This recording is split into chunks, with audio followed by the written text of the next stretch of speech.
Hi everyone, I'm Josemary on behalf of GenScript, and today we're hosting the US North America Meetup. Today we're here with iGEM FCB UANL, iGEM Stonybrook, and iGEM University of Rochester. So can you each introduce yourselves and tell us more about your team's project? Perfect. So my name is Alonso Flores. I'm part of Team FCB UANL. This is my third year participating in iGEM, and this year, as well as last year, we're participating with a project named Symbiofoam, that is a synthetic alternative for fluorosurfactants.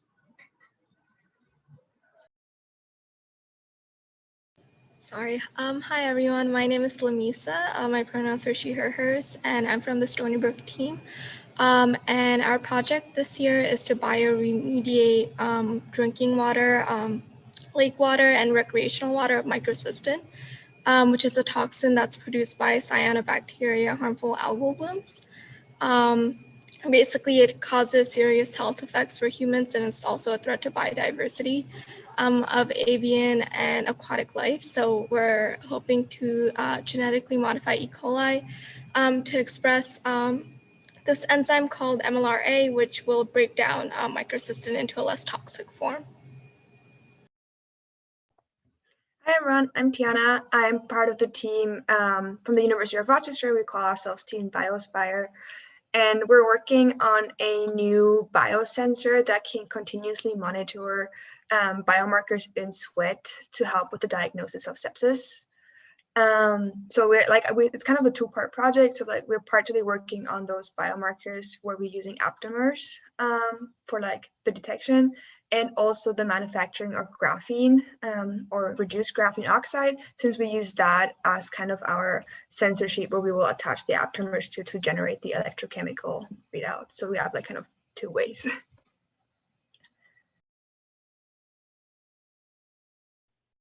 Awesome. And can you each tell us what was the problem at hand that your team decided to tackle and why you chose to make a positive impact for this problem?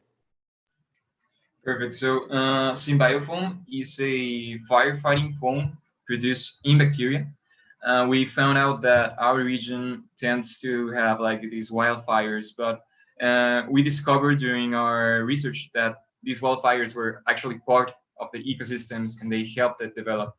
But these wildfires were affected by human activity.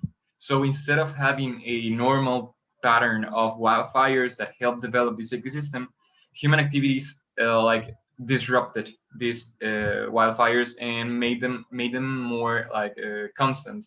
So we decided to search for different alternatives in which we could help our firefighting departments, and we came up with the idea of using bubble nest that a certain frog species produces.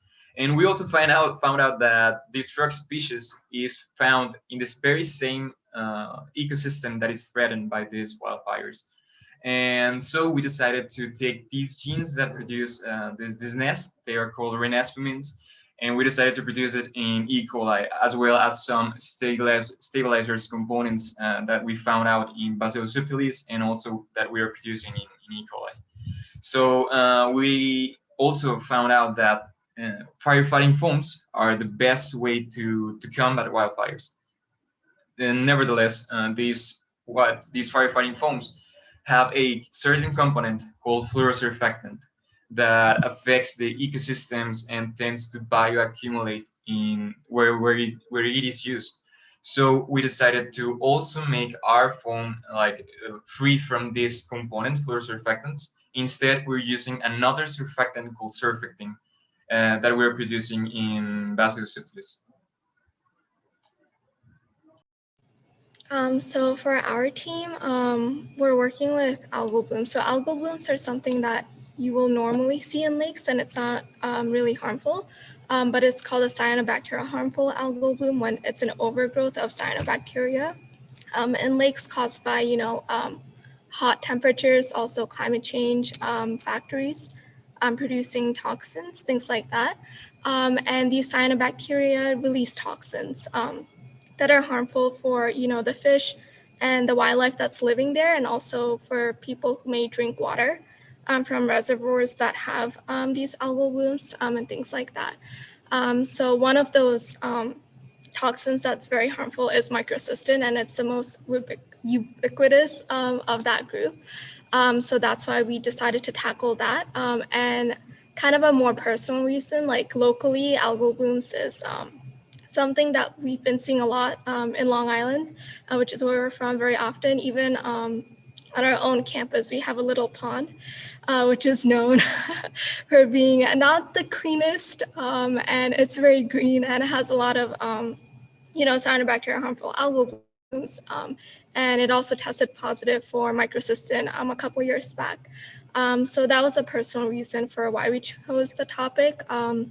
Initially, we had 3 different topics during development that we were going for relating to different aspects of the environment, and then we chose this one because it was the most local and the biggest issue that we saw in our area. Yeah, for us, we are like the University of Rochester has a really big medical center. So like all the biomedical sciences, medicine, and problems there are always like very integrated in general, like even in like undergraduate, like a lot of people come here because of the med center, because of the research that they can do. So we automatically were very focused on a more medical side of everything. And we found that sepsis, which is like very well known everywhere, is actually a pretty big problem everywhere, like even at our medical center. And so we talked to some professionals to see if we can get some numbers and see how big of a problem it is. And we found that actually like most people in hospitals die of septic shock. And that those that develop sepsis, a third of them will go into septic shock, and eventually it will end up fatal because they just can't recognize it on time. And there's just like a crucial hour, like you have a basically called the golden hour, where if you don't recognize it and then treat it immediately, every hour of delay increases fatality rates massively. So we started looking more into, are there biomarkers for sepsis? What do they test for? Which usually is blood analysis, which takes 24 hours. So obviously it's way too long. So we were starting to look into what can we do. And we found that there is not one biomarker for sepsis. Instead, there's multiple that combined help with the diagnosis. So we then thought about a more general application that would be really cool to have a sensor that could read out continuously and write on side multiple biomarkers at the same time. And then we would model that with the model condition sepsis pretty much.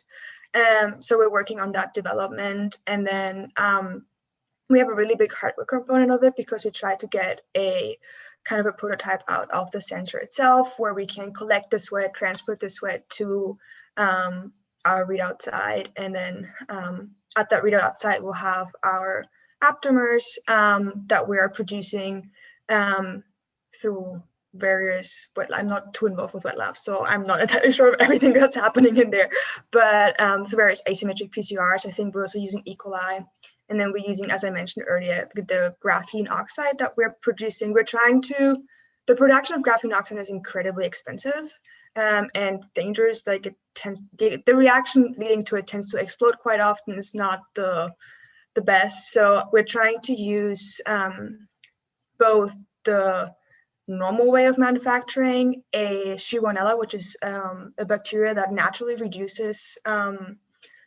different kinds of metals or can do it. So we're trying to enhance the reduction pathway in Shigella to see if we can use that. And we're also trying to introduce the Shigella reduction pathway in E. coli, since E. coli are way more used in labs. And so to like see if we can kind of mimic the reduction of graphene oxide using bacteria, make it much more environmental friendly. So like that's a big part of our project as well. And then we'll use those graphene oxide sheets to attach our aptamers to, because once the biomarker binds, there's an electrochemical change across the graphene sheet that you can measure. So we'll be able to that way get a continuous monitoring that doesn't depend on blood analyses or lab work or anything like that.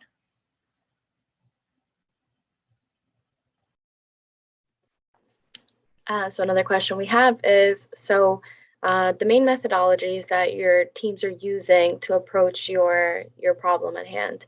How has that changed the way you think about synthetic biology? Okay, that's a hard one. In my school, in my faculty, we have just one topic regarding synthetic biology. I mean, that's something good. Not every university here in Mexico has that kind of classes or topics, but we were taught that well, how biological circuits work and what sort of things you can do. But having the chance of doing it yourself and like thinking it for yourself, it's a really helpful way to better understand how synthetic biology works. In our case, it wasn't only like modifying or creating a new circuit. That's true for the Renaspamin circuit. We decided to take the genes from this frog and we put it inside E. coli. But we also did something a little bit different from other projects we did on past years, that it was modifying a metabolic root that is usually kind of hard to manipulate. This is the root of Bacillus for biofilm production. Usually scientists tend to ignore or like ignore that metabolic root, but we decided to make some changes and see how it works. We're still trying to understand it, but we're working towards it, and I think that also opened our perspective of what can synthetic biology do in different like environments or backgrounds. So for our team, so I'm not much involved with the wet lab, so I feel like this would be a better question for my wet lab team. But from my experience, a lot of us coming into iGEM, we didn't have a background in synthetic biology, especially due to COVID. All our classes were kind of online, so we didn't have a lot of wet lab experience. But yeah, like starting wet lab and going through the methodologies, we were surprised by how much cheaper and easier it is than some other, other methods, especially for our project. There are already ways of breaking down microcystin, like ozonation and chlorination, but they're either toxic or they're very expensive. So like kind of shows that synthetic biology is such a new way of solving issues that are much cheaper, safer sometimes, and more environmentally friendly than some of the methodologies that are just out there today. But yeah. Yeah, I think we had a very similar experience to that. Although a lot of people from our university have a lot of research experience because they work in certain labs or so. I mean, obviously because of COVID, it was all a bit reduced, but people still had some experience, but not necessarily in synthetic biology.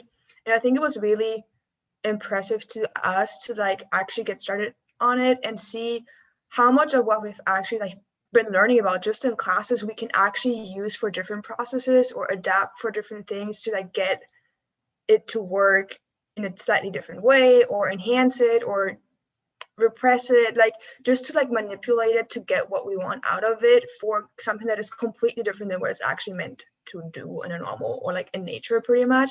So I think that was something that we found really impressive, and it just opened a whole new door of things that you can do and think about. And I think that was something that was really astonishing and just had us think about really what opportunities that gives us, just thinking way past our project as well.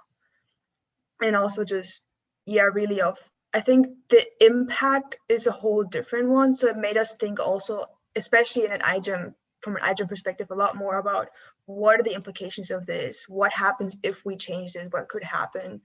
And from a safety perspective, an environmental perspective, and things like that.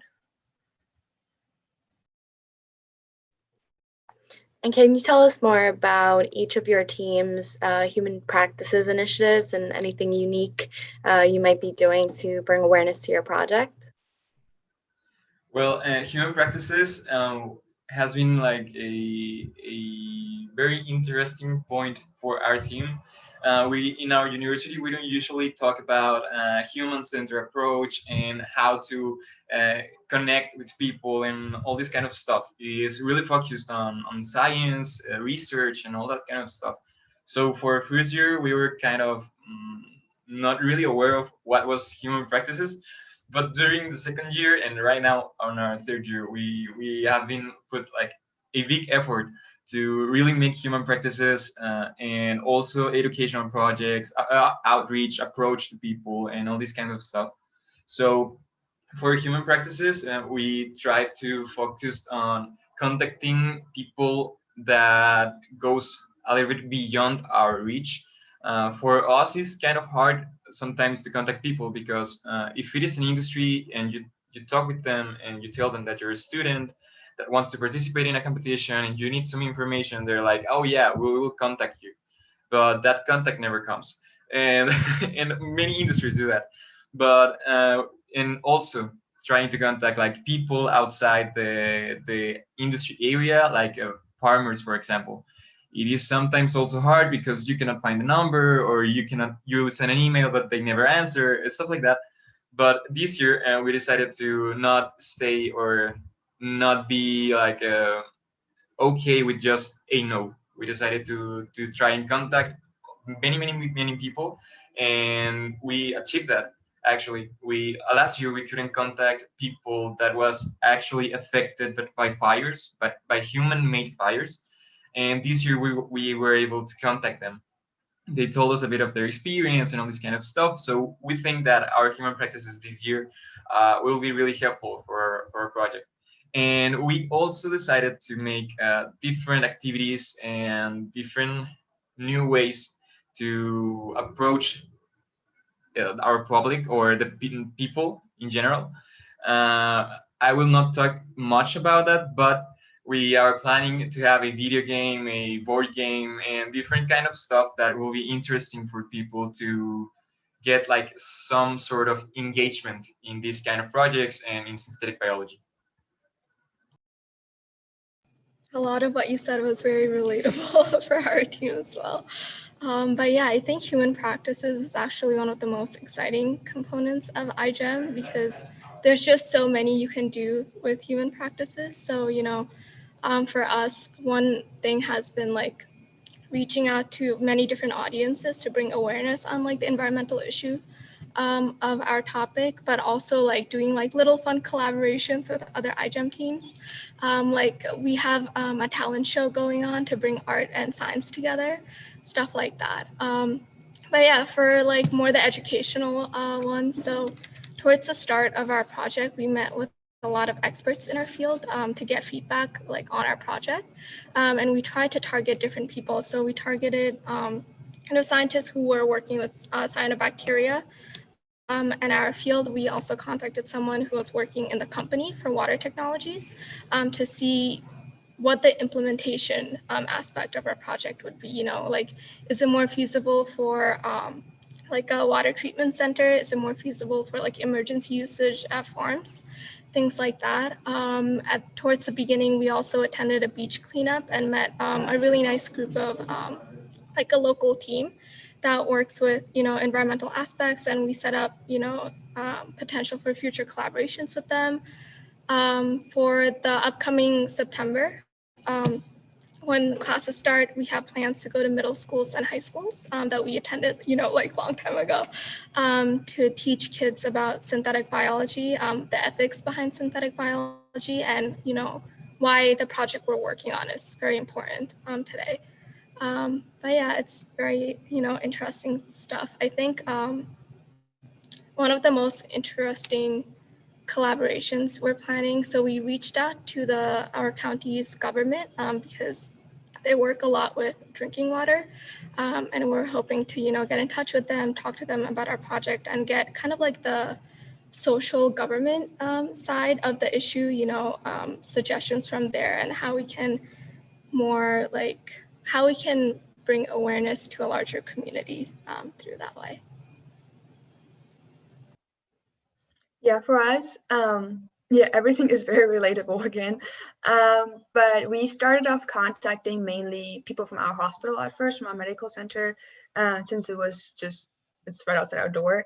And we thought it'd be easier to get a hold of people that have the same affiliation as us, to talk to doctors and nurses to get an idea of how sepsis is impacting them, what are they doing against it, how would our product be of help for them, what would they like to see in it, who's going to be the one handling it, how simple and easy does it have to do, be things like that, so that we could inform our hardware and our wet lab teams to pretty much get their feedback. And then we kind of branched out from there and started talking to people that are specialists in sepsis in the entire country, but also we ended up talking to people from all over the world, pretty much, people that are working with their graphene oxide sheets to get help from them and feedback.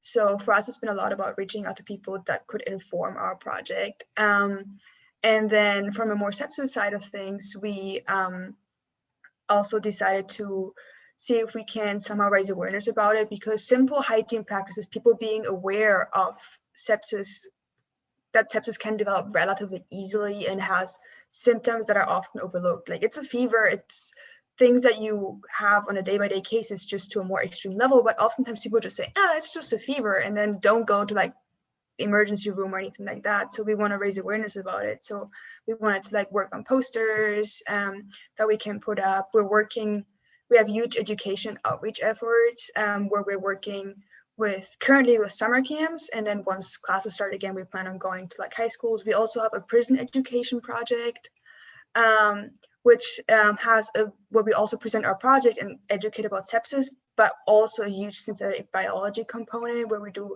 little experiments that relate to our project with kids of all ages, and prison education, which is adults. And then we also have a collaboration with a university, the Ohio State University, for a children's book that is on sepsis that we're working on. So it's very branched pretty widely. And then we recently, about 2 weeks ago, started focusing on people that are on the autistic spectrum to increase their accessibility to synthetic biology and sciences and STEM in general, to see how can we work with the labs that we have on campus, and also from the professors, the faculty, to see how can we change teaching practices, but also lab workspaces to make them more accessible for neurodivergent people and specifically autistic people. And we're trying to see if we can maybe implement some hiring initiative, a teaching course, and things like that.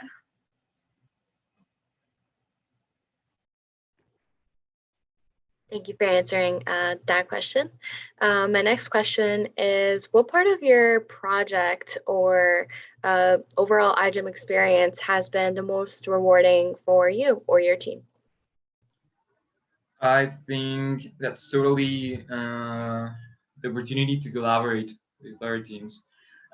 For us in Mexico, watching people from other universities, such as universities from the US or UK, sometimes it is oh my God, they're so far from us and they're so much better than us, stuff like that. But having the experience of contacting them, working with them, we discovered that ain't true. We're all scientists, we're all people doing research, we're all people working with synthetic biology. And so discovering that true, or that's true, was very helpful for us. And also having the opportunity to contact people from Latin America, that is our region, it was very fulfilling for us, because it is different feeling part of Mexico than feeling part of Latin America.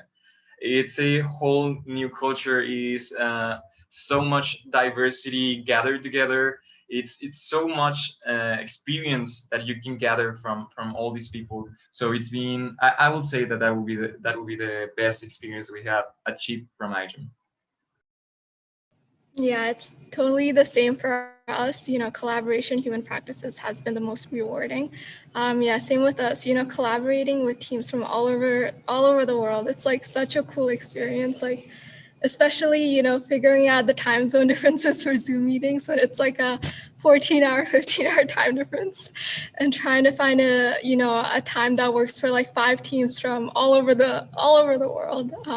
It's been very interesting and very rewarding, you know, learning about other cultures, learning about other people's projects. Like, people are doing such cool projects, and I'm always like mind blown by everything that, you know, everyone's doing. And also, you know, for human practices, we were able to reach out to, you know, professors from papers that we based our work off of. And that was like, I think, one of the most coolest experiences, you know, when they responded back to us. Some of these professors that are from all over the country, like from England and other places, they were willing to, you know, give us free bacteria, the strains that we need from their paper for us. Also providing us tips. Like, one of the professors wrote us a handwritten letter when they shipped us the bacteria, and it was like the most sweetest and coolest experience ever. So it's just, you know, meeting so many different people, and yeah, it just, you know, gives you like such a warm feeling to meet everyone and, you know, see the good all over the world. But yeah. Yeah, it's the same for us. The collaboration is really the most rewarding. Like, even like our team, we are more than half of our team is international. So already like the team itself is a huge international collaboration, which allows us to reach out to like our home countries. Like, I'm from Germany, for example, so I can just reach out to teams back home and be like, hey, can you help us with this? Or this is happening. Or even like local newspapers and local professionals. Everyone just kind of has their little things from home that they can bring into this to help from like just our team, and then just reaching out to all the other teams out there and collaborate with them. The feedback we're getting, all the professionals that we're working with, we have some really, really close people that we're working with now. They're not iGEM affiliated, but they're just professionals working in the field from Brazil, the Netherlands, and all over. And just the support that we're getting from even from outside iGEM is incredibly encouraging.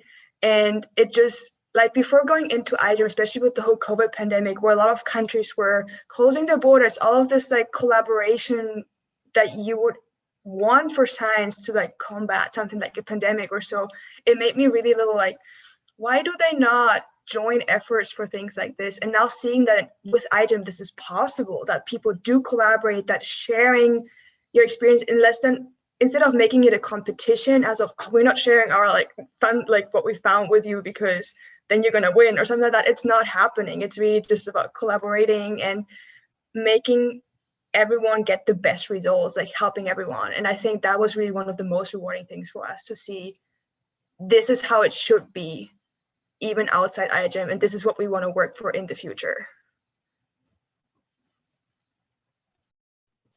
That's definitely awesome that you all agree that collaboration has been such a rewarding part of the iGEM experience. And as Tiana mentioned, collaborating and coming together should be a worldly effort, and there's nothing better than being able to do science with other scientists. So for my last question, I'm actually going to open the floor and ask you if you have any questions about the other teams.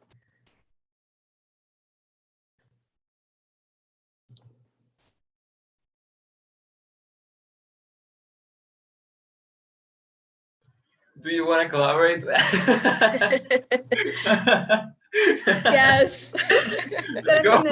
Every question.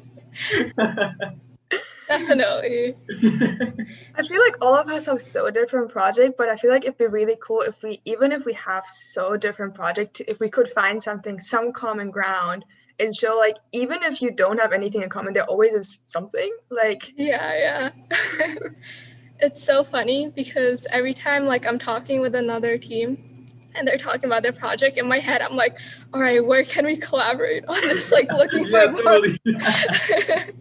collaboration opportunities. But yeah. Even something like a fun collaboration that's not project related is, you know, so cool. But yeah, I think that maybe not a question, but congratulate you both, and also James for this opportunity. But your projects are really awesome, so congratulations. Same with you. Same with you too. Yeah, All of you have such amazing projects. Yeah, that's also really something that every time we talk to a team, I'm like, oh my God, that is so cool. How did they even think about that? And then thinking back, everyone says the same to us. And I'm like, all of us have gone through the same process of brainstorming and finding a project that fits to them. But then hearing how other teams have done it as well, it's just so breathtaking and overwhelming. It's really cool, especially thinking that we're still students. Yeah, definitely.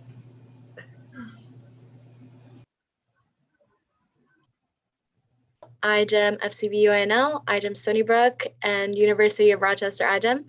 Thank you so much for meeting with me today for our North America Meetup.